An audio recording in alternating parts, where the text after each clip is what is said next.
Hey, this is Bryce Harper, and welcome to the Phillies Show. Ruben Amaro Jr., Jim Salisbury, Todd Zolecki. It's the Phillies Show. It's Wednesday, June 4th, 2025. Ruben, how's it going, buddy? You're in Toronto, Canada. Phillies win up last north, night. Up north, eh? They've got a lot of ale, eh? They have nothing but ale here because they don't want to become the 51st state. So they're so they don't even import any bourbons or anything like that up here. So I struggling to find some of those, but they got to go with the ales. So, but as Scott Rowland used to say, when is a single up the middle not good enough? I would say, when is a Labatt Blue not good enough? Oh my God! Great point. A little higher percentage alcohol. Nice. Jim, can we tell the story about when you were on What's Brewing PA from several years ago during the pandemic? So Glenn Mack now has this show, What's Brewing PA. It's on NBC Sports Philly. It's online. It's a great show. Good. It's a great show. Specialize in local micro breweries, and usually what they do is they have a guest on and they'll say, hey Todd, come on, bring a beer on, tell us why you like to drink it. So I brought, beer, like a fancy Dan beer, a micro, like an IPA or something like that, micro IPA. And so I brought on this beer from Maui Brewing Company that I grabbed driving back from the pandemic in 2020. So I had this Maui Brewing Company. You can't get it in the area. And then Jim comes on a couple of weeks later and they go, Jim, what'd you bring us? What kind of beer do you want to show us? And Jim shows up with a Labatt Blue. No, he does not. Actually, it was a Labatt Blue Light. And apparently the way Jim describes it, the look of horror on Glenn and Joe Sixpack's face when he pulls out this mass-produced beer. Joe Sixpack was repulsed. He was. I have never been invited on again. Shocking. I've been on like 5 times since then. Jim has not gotten a call back. Goose eggs. That's so funny.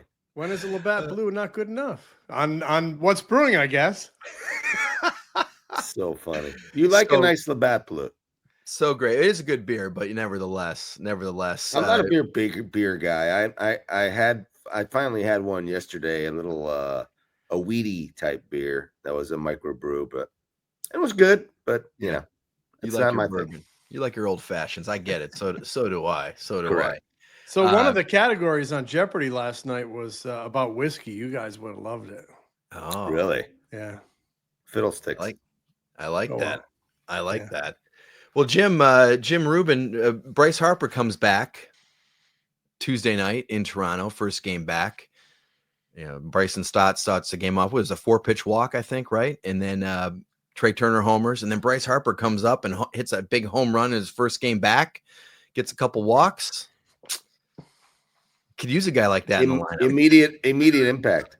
Yeah, you can use a fella who can do that. He was instant offense. He was instant offense. He has been swinging the bat much better when he went on the road. I felt like he had like a couple of hits a night and hasn't been hitting the ball out of the ballpark as much, although lately the power is starting to come back. It's nice to see him drive some balls out of the ballpark, and they had the roof open here at Rogers Center, and boys took advantage of it because the ball was flying right. Yeah, nice big inning, right? Nice big inning. I mean, obviously, they didn't score a lot when Harper was out. So he's kind of the guy I think makes everything right, when you get a guy like that back. But big home run by Trea, big walk by Stott, big home run by Trea, big home run by Harper. Good way to start a road trip. I mean, Harper's swing was nice. I love the way he kept his hands back. Was that it had a little hump in it? It was a split, and it was a split that didn't really split enough. And he kept his hands back nice, and he kind of flicked it. Yep, he didn't really put that Harper unleashed swing on it, and that's a good sign too, because he didn't need to, because he backspun it nicely. He doesn't have to. He's a strong man, and indeed he is. When he squares it, it's gonna go. I don't care if it goes 460. I'll take 380 anytime. Exactly right. As long as it's a fly ball that happens to go over the fence, right, Charlie? Yeah. Charlie Manuel. That was I always love when Charlie would say that, because it's so true. Just get it over the fence. But yeah, I mean, he makes the lineup obviously look so much. We've heard a lot about that the last 5 days. What does the lineup look like without him? What does the lineup look like with him? How much of a difference does it make for the hitters around him? And yeah, you just see Bryce Harper's name in there. Even if he's not swinging it well, you got to be ready. Yeah, it was funny. After the interview, we did a post-game interview, and he's talking about making fun of it. So at least somebody's got some protection for Trea now. Trea Turner. Yeah, you know what? Speaking of that, it's time for the Arena Club Player Spotlight.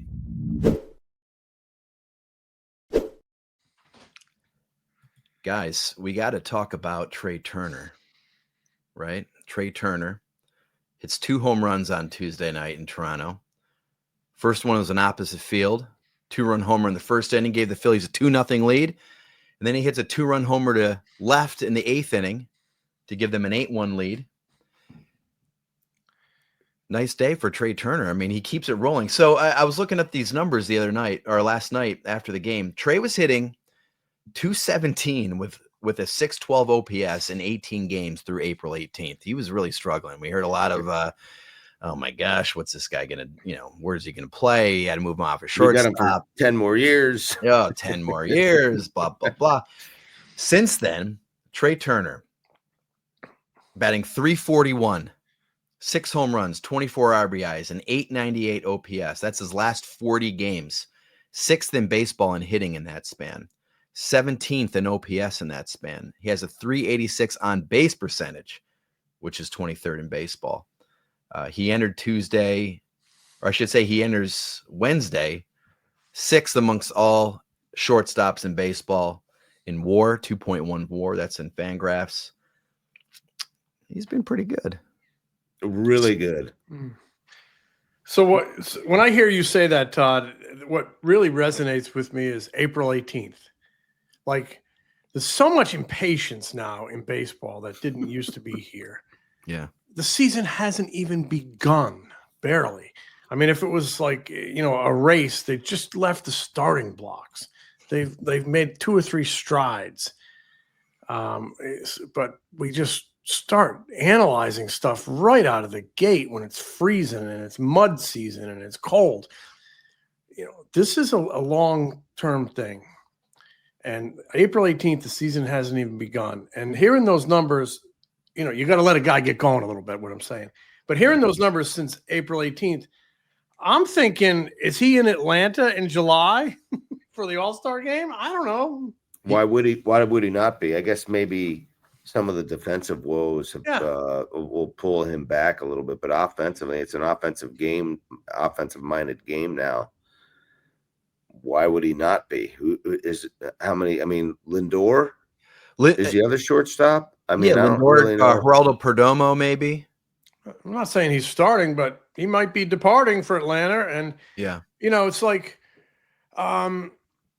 he has followed orders from headquarters: chase less, more contact, more on base. Okay, that's what you want from me. I'll do it, and he's done it.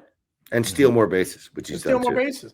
Yeah, I know the defense is a struggle, but he hadn't made an error in over a month before a very egregious one on Sunday. We'll admit that, but there has been improvement in this guy's game. I mean, I still believe at some point he needs to go to the outfield, but 2025 through June 4th, there's been improvement.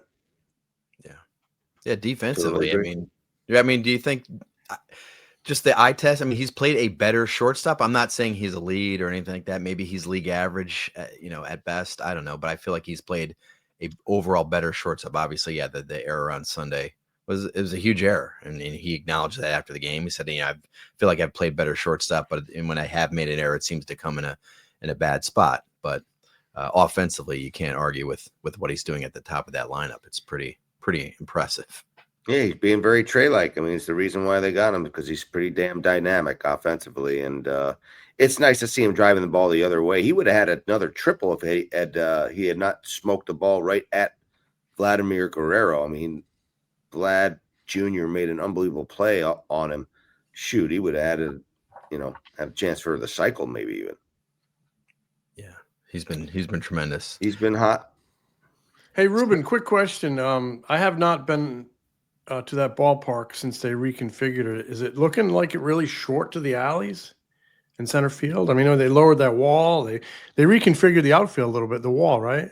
Yeah, it doesn't look super short, but it doesn't look nearly as big out there. And I do think that the ball, I think that they're more apt to try to keep the windows open, to try to keep it open aired, because I think Good. they feel like it has a little bit more offense to it. So in the past, anytime there's even a question as to whether there's any weather at all, they'd close it up. But now they're going to try to open it up as much as they can. Good. I'm not sure what the point was, but I would imagine they want to see a little bit more offense. OFFENCE. Well, Yeah, up north, you got to spell it with CE. They've had some offense over the years that it's made you scratch your head a little bit. Yeah, correct. All right, so let's arena club player spotlight. We got to check out this slab pack that we ripped open. I want to see what you guys think if we got this card from Arena Club here. Here we go. Open it. Here we go. Rip it. If you're watching on YouTube, it is a Ellie De La Cruz 2024 Chrome Bowman Chrome. Now, Ellie De La Cruz, got done talking about Trea Turner. Ellie De La Cruz gets so much love. Yeah, he does. From so many people. And I mean, he's a very talented player, but Trea Turner has been better than him this year. In fact, Ellie De La Cruz last year finished 8th for NL MVP. Fun fact, I had an MVP vote last year. I did not put him on my ballot. I did not put him in the top 10. I appreciate the talent and all of that, but I thought there were, played on a losing team, strikes out a lot. He steals a lot of bases, gets caught stealing a lot. I didn't think he warranted a lot of fun to his game, though. Yeah, he is super athlete. Super fun. I hope he puts it all together and really lives up to the hype. But Ellie De La Cruz. So here's the thing when you Arena Club, you go to Arena Club, you buy a slab pack. If you get that card and you're like, I don't want an Ellie De La Cruz card, or say you get a Francisco Lindor card and you're like, I'm not having a Francisco Lindor card. You can use their buyback program from Arena Club to maybe get that Trea Turner card. So Arena Club, right now, you can get 20% off your first slab pack or card purchase by going to arenaclub.com/foul and use code foul. That's arenaclub.com/foul, code foul, for 20% off your first purchase. So go check that out. And you can get that. You get the virtual card, but you can also get the real card. Yes. Right? So you buy the slab pack. It tells you what you got. It opens it up virtually like we saw if you're watching us on YouTube. And then you can get that card. You can get that physical card delivered to her, or you can just keep it in your showroom, virtual showroom. You could trade it. You could sell it. You can do all sorts of things with it. So that's pretty cool. Guys, we asked for questions yesterday. Got a lot of questions. Questions. Let's fire. I want to fire this off. This one goes to Ruben right off the bat. Hard out of the chute. Right off there. They want to grill Ruben here. Ruben said, and I don't recall this. So Ruben said a few weeks ago that the Phillies still hold the cards on Kyle Schwarber. Oh, right. Do they still? And at what point do they no longer? That's from Bill Brown on X. I didn't say they still held the cards. I don't think I used that terminology, but I said that they should hold off and see, what they've got out of them and what they should do with them. Listen, the player always holds the cards. That's the bottom line. The player always holds the cards because he can decide what he wants to do. That's the beauty of free agency. So I don't know if I ever really said that necessarily, but I did say that maybe they're going to have to wait, or they should wait to the end of the season and see where they want to go. There's no question in my mind that they should and want to, keep him in a Philadelphia Phillies uniform for as long as possible. I don't think there's any question about that. But, it's going to be difficult to get it done during the middle of the season. It can be done, but it's not like they can't sign the guy if he becomes a free agent. Right. Because they've done that before.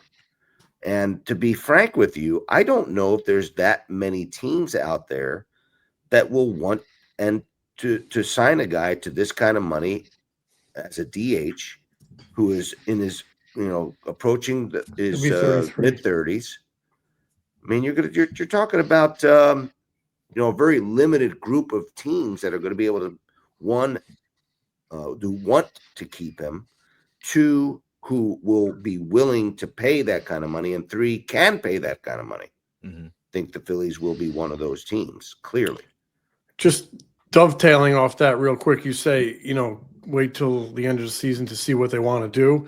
I think maybe you wait till the offseason to see what other teams are willing to do, and then you, boom, come in on top of it if you want. See what the market is and make it clear we want you, and get it done. I think they have something going for them. He wants to be here, and I think they have the wherewithal to do it. And I think they know how important power is in this ballpark. It's a good marriage. I think both sides want to extend it. Yeah, did you guys on top of that? I just wanted as a funny aside. Did you guys see what he did with yesterday with Max Scherzer? That was good. I mean, it was funny as hell, man. I mean, Max Scherzer's throwing for those who didn't see it, he was throwing a simulated game. He's trying to come back from nerve damage in his finger, and he's throwing against the Toronto hitters, and he sneaks over in full uniform with his helmet and the whole 9 yards. And when Max Scherzer turns his back, he jumps into the box, and Max looks up, and there he is, and he's like, "Get the hell out of it!" It was a pretty funny moment. They like messing with Max. Trea Turner did that in spring training. Remember, first pitch of the game was right down the middle, and Trea did the challenge in a game in Dunedin because Max made it clear he does not like the challenge. He doesn't like the challenge. Todd, tell your. I'm sorry. Tell your Scherzer's one of those guys he's sort of nuts. I mean, he's crazy on. I mean, he's got two different color eyes. Anybody with two different color eyes, you're crazy. Like anybody, he's one of the but greatest pitchers ever. But he's nuts. Anybody but Schwarber probably would have gotten one in the ribs for doing that. Todd, don't you have a spring training story about Schwarber this year? What am I thinking of, Jim? Do I? You told me that you went to dinner one night and that is not a Schwarber story. That's a Max Scherzer story. Scherzer story. Max Scherzer story. So I go to the Frenchies on South Beach and just sit at the bar, grab my grouper sandwich, and I look over, and right to my right, Max Scherzer is sitting there eating dinner by himself. Not a single person bothered him the entire dinner. Great. I was absolutely amazed, because he does stand out, obviously, because he does have the eyes, and you see him on TV, and you wonder, I wonder what that looks like in real life. No, the multicolored eyes definitely jump out at you. I'm like, how does nobody recognize that this is Max Scherzer just sitting at the bar having a grouper sandwich? So I will tell you that's exactly what happened yesterday. Everybody's walking back over the bridge from Rogers Center after the game, and we had just done our broadcast, and we're walking. Scott Fransky and I are walking, and there's Max Scherzer just walking along, jeans, t-shirt, hat on. No one has any idea it's him. No kidding. He just walks right past the crowd and right on to wherever he was going, wherever he lives or whatever. It was hilarious. We were like, Max, so you don't like the crowds? It was funny as hell. He turned around looking at us. I just love that. Funny. Like this Hall of Fame pitcher eating a grouper sandwich. Nobody recognizes him. That's really funny. I literally kept looking around like, is nobody going to go up to this guy and bother him? I was expecting somebody to bother him. Nobody did, though. So dovetailing off of Jim's dovetail, is there a chance the Phillies give J.T. Realmuto an extension? If not, who would be a good option to replace him? That's M. Germino on Instagram. You guys have any thoughts on J.T.? I mean, he's having a down year offensively, of course, but defensively, he's still very good. And, in terms of his impact on the pitching staff, game planning, pitch calling, he is still elite in my mind, and I know the pitchers all absolutely love throwing to JT. I feel like that one's going to go into the offseason and see what the market is, and then go from there. I could see a reasonable 2-year deal to return, but if somebody goes, above that, maybe he's elsewhere. And as far as a replacement, I don't know. I just don't know. But it'd be very important transaction for this team. But there's not a lot out there in the free agent market this year. I was looking at it the other day, and there isn't any. Well, if they lose JT, they'll just go out and get this guy. There's a lot of catchers with club options, mutual options, and none of them are at that level of better than JT. I would say there's not a lot of great catchers. Period. Let's just call let's tell the truth. There's not that many good catchers out there. There really are not. And pitching is the strength of this team, and they need to have somebody who can run that pitching staff. And so I do like Marchand. I do like what he brings to the table. I don't know that he's going to be able to be durable enough. He's never really been healthy enough to be able to get through a full season, let alone a major league season.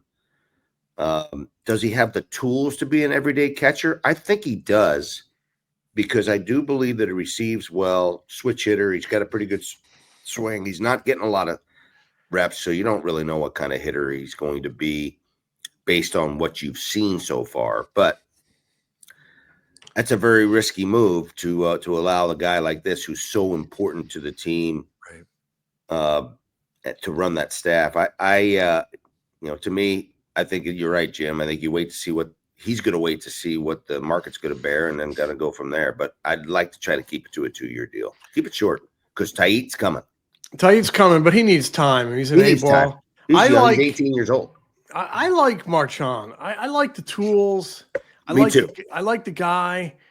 But now we're into early June, and here's my take on what I've seen from Marchand. I see a guy that's tiptoeing. He's tiptoeing around, trying to find his place. He's a backup. And I don't see, until the other day when he had that big game in the doubleheader, first game of the doubleheader, I'd like to see him play with a little more energy. I hear you there. Yeah. Really go out and I'm getting my one assignment a week. I'm going to grab it by the throat and take it for all it's worth. I just see a guy sort of that Todd Pratt energy. That Todd Pratt energy. Yeah, well, but I'm just saying. I mean, that Todd Pratt was he had a higher little. This is my. But Marchand's got a different personality. He's a quiet kid. He's unobtrusive. He's humble. But I think when you get 9 innings a week, I just want to see him just grab it by the throat a little bit more. And that might come as confidence builds. It's he's essentially a rookie, first year in this role. He's replaced a popular guy. I just see him tiptoeing a little bit. I think it's time. It's June 4th. Time to stop tiptoeing, and you get your 9 innings a week, attack him. Mark McN 84 on Threads said, I think the Phillies need an all-star caliber right-handed bat at the trade deadline to have a shot. I'm talking about a player better than Rhys Hoskins, which was just something that was thrown out there last week. I don't think there's any validity to it. Do the Phillies agree? Do they agree with him that they need an all-star caliber right-handed bat at the trade deadline? I do agree. I think that there's no question about it. They know they need more offense. That center field and left field is not giving them enough. Mm-hmm. Just not. Their whole outfield is just not giving them enough offense. And it doesn't necessarily have to be right-handed, but you'd rather have right-handed because it balances out. They just need a really, really good offensive player, and that's a hard thing to find because there's not much so much mediocrity out there right now in Major League Baseball that everybody's still in the race. It's everybody's still in the race. There's 4 teams that are out of the races, or 2, and other than that, everybody's still trying to win. So it's going to be tough to find that guy, and that guy might be sitting somewhere in Lehigh Valley. Well, great point. I don't know that, but maybe. Right. So let me ask you guys, let me follow up this then. Let's go right to Logan Brose on X. Says, when will they call up Justin Crawford or Otto Kemp? Well, might be soon. Yeah. We've talked a lot about both guys. Almost every episode, I think we talk about both guys. I think Kemp's going to get a look at some point. I'm intrigued about the right-handed bat. I know it's AAA pitching, but he's hitting what's in front of him every night. I think he's going to hit his way here at some point and get a look, get an opportunity maybe in the left field platoon. And I think if they could get a productive bat and a left field platoon. That's a nice addition to the ball club. As far as Crawford, we talked about him extensively the other day. He's, getting multi-hits almost every night, hitting like 380 since May 1st. Done a great job. They fast-tracked him with the idea that he's going to be here at some point, possibly. And I think there's a pretty good chance because he's producing and center field here is not producing. To me, the big challenge is just the decision itself because he's 21 years old. He's young. He's not a college player. He came out of high school. He's a 21-year-old kid. And I don't know if I want to throw him in the tide and have him get buried. That said, his performance is making you take notice. This is where I think veteran wisdom is so important in this game in terms of your minor league instruction and your minor league staff. And I would really lean on my player development people, my AAA manager, my AAA coaches, the people who see this kid every day, have seen him every day coming through the minor leagues as to, mentally, in terms of psyche, can he handle a jump to Philadelphia at age 21? Can he handle the possibility that, he's going into the greatest league in the world? Can he handle the possibility that some nights it's not going to be that easy? And is it going to wound him long-term if he struggles? To me, that's the big decision. I want to make sure that he is, not so much physically, but I want to make sure he is mentally ready for this jump. So I think at some point we might see him. We could see him, but it's a really tough call for that front office. I think that you're going to see him at some point, honestly, and I hope it's when these guys are swinging the bats well in the top part of the lineup. When they're going good, then the pressure's off him. Then he just adds, and you put him in the back of the lineup, bottom of the lineup, and let him go. But I think you're going to see him sometime within the next few, maybe month or so, because they need to find out, just like they need to find out about Taijuan Walker and the bullpen.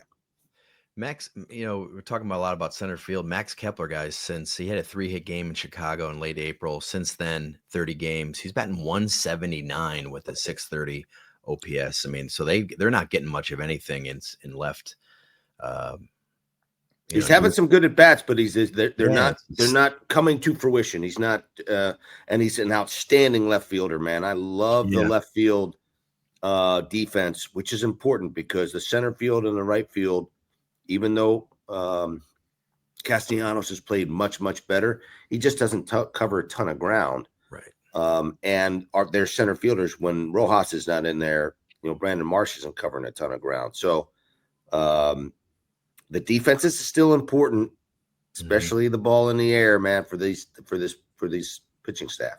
Yeah, and this is a team that has not played great defense as a group, I would say. So they need to take any edge they can defensively. So that's something to consider. So do the Phillies get a bullpen piece or two right now? That's from T Montgomery 10 on Instagram. Well, they're getting one in Taijuan Walker, but they need another. Yeah, at least they need another. Dave Dombrowski, I believe, will get another. And then they're going to get upgrades from the surplus in the rotation, when the weather gets chilly. I expect them to play in October. Right. And I think they'll get additions from their rotation. And I'm very intrigued by it because I think there's some potential there at the. Got a chance to be really exciting once Nola gets back in the rotation, hopefully in a couple of weeks here, he gets back in the rotation and you set it up such that when you roll into October, you can throw a whole bunch of guys back there, whether it's Ranger, Abel, Painter, maybe, all types of big arms that can stop a baseball game. So, guys, I don't want to interrupt the questions. They're great questions, but I'm hearing this like trade Ranger talk, and it's going to make my head explode. Oh, it's ridiculous. Okay, it will not happen. And if it does happen, it's because they're out of it, and that's not going to happen. That's the only reason it happens, and that's the only reason it happens. Done. So everybody, take your mind off the Ranger movement. They don't have enough pitching. You're here to win the World Series in 2025. You need Ranger. Thank you. What's the idea that he's going to be a free agent after the season? They have so much starting pitching. I just don't. It's insanity. That's crazy. So that's insanity. There's a couple of differences of insanity. That's one of them. I agree. So wait, Let's stay on the bullpen theme. Any closer options you think Dave Dombrowski would look at leading up to the trade deadline? That's from Sean Wolford on Instagram. Well, I think I'll start. I think a big thing is you look at the standings right now, and there's not a lot of teams that are absolutely for sure out of the postseason race. So are those teams that are still within wild card contention, are they going to trade their closer? I guess if the package is big enough, they might. But I'm talking about somebody like, the Red Sox, they're out right now, but Aroldis Chapman, Pete Fairbanks of the Rays is out there. Kyle Finnegan of the Nationals. I mean, he might be available, or I would expect him to be available. But Mason Miller from the A's. They're not moving Mason Miller. I think they very inquired about him. He's got under control. They have a young team. They want to try to build with that young team, and he's got. I mean, it's already been sort of semi-documented that they're just not going to move the guy. Like, so why are you beating a horse down? They definitely have inquired about Mason Miller last season. No question. In the off season, that was one of the potential destinations for Bohm and Seattle for some of their starting pitching. So I think they'll get a bullpen arm. Those are all intriguing names that you mentioned, but 12 teams make the playoffs, and it just makes these teams hold on and hold on and hold on and hold on. And then that's why, I think we're going to see a flurry the final 48 hours before the deadline as GMs make a tough call, whether we're in or whether we're out. It'll happen all the way down to the deadline. And if you think about it, some of the reasons why some of these teams are so bad is because their bullpen suck. Okay, so why do you want to get a good player from a bullpen that stinks? Right. Well, you look at the Rockies, right? Like, is there anybody on that team? There's not. You would want? Yeah, right. But there's two guys that'll probably move. That Bird guy will probably move, and what's the other guy? Kinsley. Jake Bird. Bird and Kinsley will probably, they'll probably move. There'll be a bunch of relievers on, you say, bad teams moving. It happens every year. Jake Bird, got to make up with Bryce Harper if you're going to join the Phils. Yeah, that won't happen. Oh, there would. The minute he walks in, they'll be bros. They'll shake hands. Won't you put on that same uni? Here's one from Magic Meadows Farms on Instagram. If the Phillies are locked into Trea Turner at shortstop, why are they so protective of Aiden Miller? Where would he fit? Because I think Trea Turner is going to move to the outfield at some point during his contract, and Alec Bowman's going to be a free agent after next year, after 2026. He can play both left side positions. That left side could be in flux in the very near future. That's why. Thank you, Jim. Very concise. Precise. And do you guys have any thoughts on which top prospects are most likely to be traded? That's from Eb5000 on Instagram. I think a guy like Rincones might get traded because he's got some power potential, and he's having a pretty good year up in Lehigh Valley. I think that I don't know if there's any untouchables, but some are more touchable than others. Right. It's tough. It's a tough call.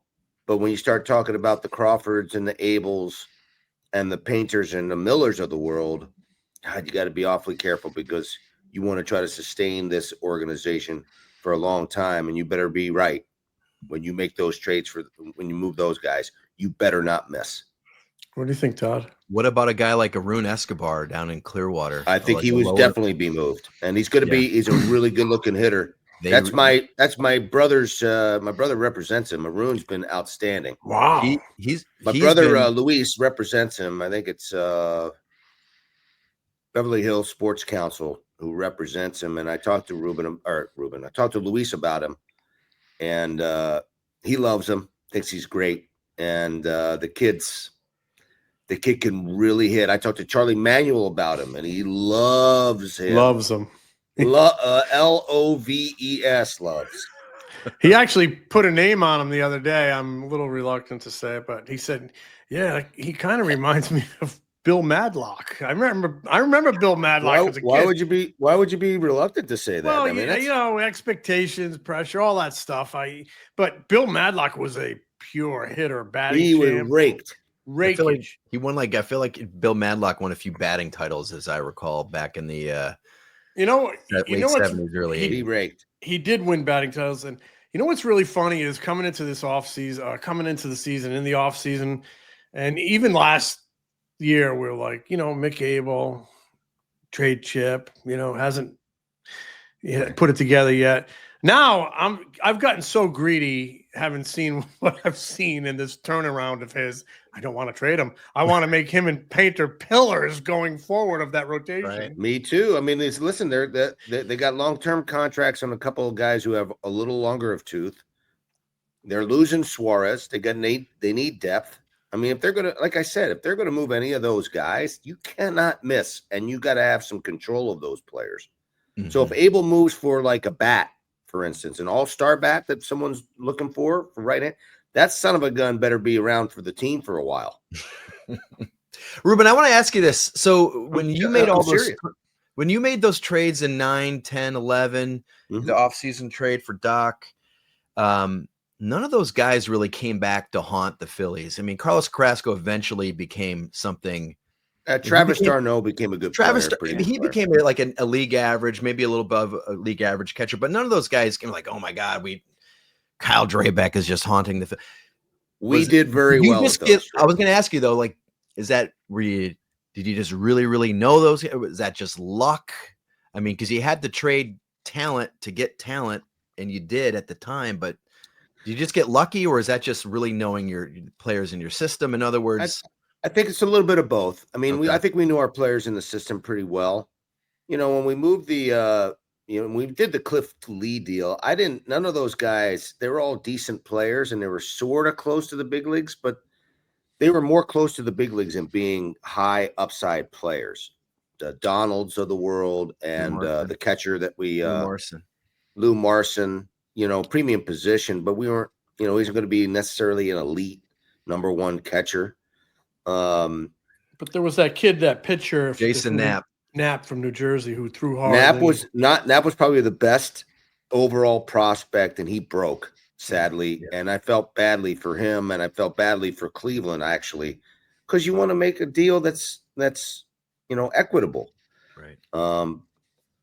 But I think we did well with them, and we were fortunate. I think we did a pretty good job of evaluating our own, and they're prospects. They're just prospects. Right. Question: They hadn't played a game in the big leagues, really. I think maybe Lou Marson had it a little bit, but a little bit. What do you guys? What's the first thing that pops into your mind when I say the name Jason Donald?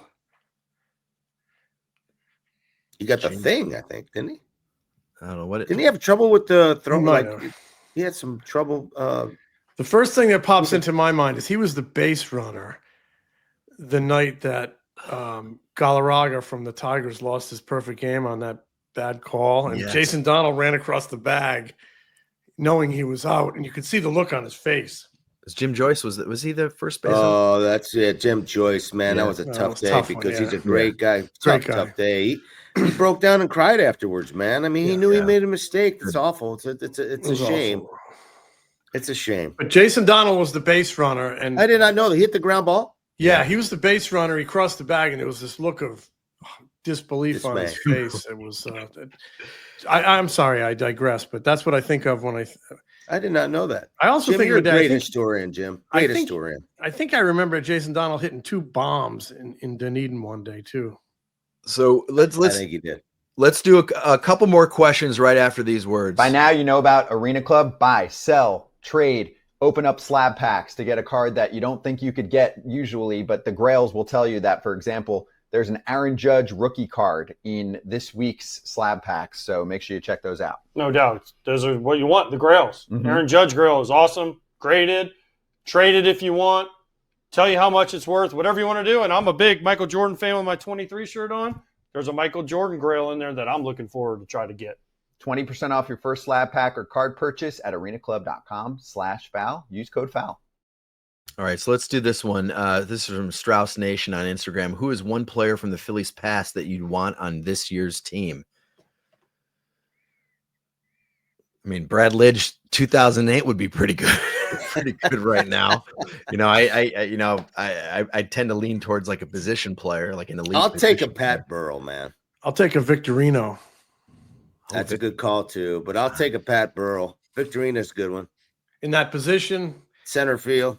Go play 162, switch hit, run, Pat Burrell energy, hit catch everything. Pat Burrell hit behind Schwarber. Oh yeah, that'd be nice, right? Pat just hitting bombs from the right-handed side, getting on base. There's a right-handed bat there. I mean, not a great defender as far as covering ground, but solid when he gets there. He caught it and he threw the ball well.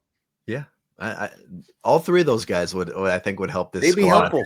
How about a Sarge Matthews in left field?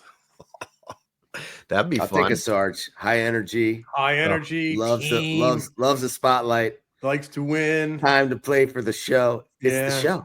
Take a little bit of. I take a little right-handed Sarge. Jason Worth would be pretty good on this squad. Oh, J-Dub. J-Dub in left field.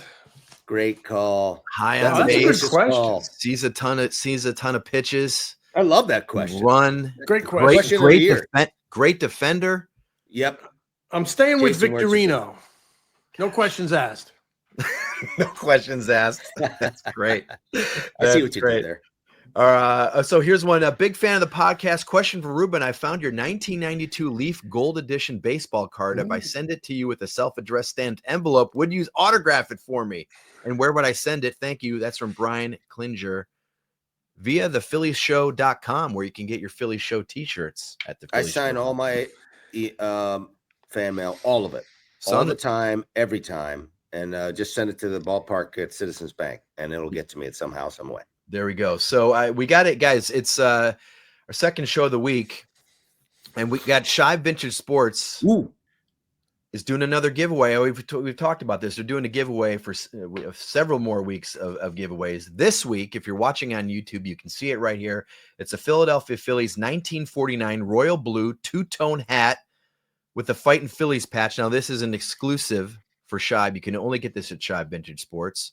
If you're watching on YouTube, you see the QR code there. You just open up your phone, open up the camera, and you enter for a chance to win. If you're listening to us right now, you go to shibesports.com/TPS to win that hat. 1949 Royal Blue two-tone hat. That's kind of like the inspiration for the current cream, Phillies cream jerseys that they wear, on day games. It's a beautiful hat. I love it, man. That little Fightin' Phillies on the side. That's really cool. Old school, man. Dig it. That's cool. So I was looking at 1949, right? I like going to these retro hats because then I started thinking about, I go to the baseball reference page, I look at those stats. So 1949, August 19th, 1949, the Phillies held Eddie Waitkus night. Eddie Waitkus night at Shibe Park. Why did they have an Eddie Waitkus night? Why? Todd? Hold on. He's the guy that got shot. Yes.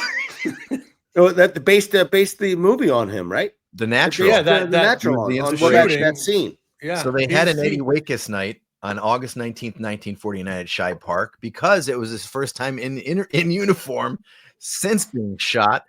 Wow. On June 14th, 1949 in a Chicago hotel. It became the inspiration for the movie The Natural. And so then I go on newspapers.com, right? And I start reading about I want to see what goes on at Eddie Waitkus night. Like what happens at Eddie Waitkus night. And he ended up getting Eddie Waitkus ended up getting an automobile, a television set, 2 radios, several wristwatches, a match set of luggage, a match set of golf clubs, and a golf bag as on Eddie Waitkus night. And here's perhaps the most interesting thing, though. Dick Sisler, who was on the Whiz Kids that year. Big hit. They got a huge hit that year. It was the last game of the season. Get him win the pennant. Yeah. Dick Sisler presented him with his first baseman's mitt, bronzed and mounted on a stand, and with autographs. Here's the part that killed me. Bronzed first baseman's mitt, mounted on a stand with autographs from his teammates and baseball writers who covered the Phillies that year. That's great. Can you imagine That's how famous you guys would have been. Can you imagine if they gave Zach Wheeler a glove with our autographs on it? The look of repulsion that would be on his face. I thought that was so funny because that is something that wouldn't even pop in anybody's head nowadays. Oh my God. There would be no such thing like even like bringing back a former player, right? Like even if you had like, Jimmy Rollins Wall of Fame night in August, you wouldn't give him a gift and say, hey, here's, by the way, you got Chase's autograph here, and here's Mike Schmidt's and Chase Utley's and Jim Salisbury, Todd Zlucky, and Matt Gelber out here. That'd be so funny. Breaks it over his knee, uses it for kindling right after that. It would be like once there was a player we know very well who was presented with a gift and he left it in the locker. Remember that? Yes, I do remember that. So when you say Eddie Waitkus, I have to get personal.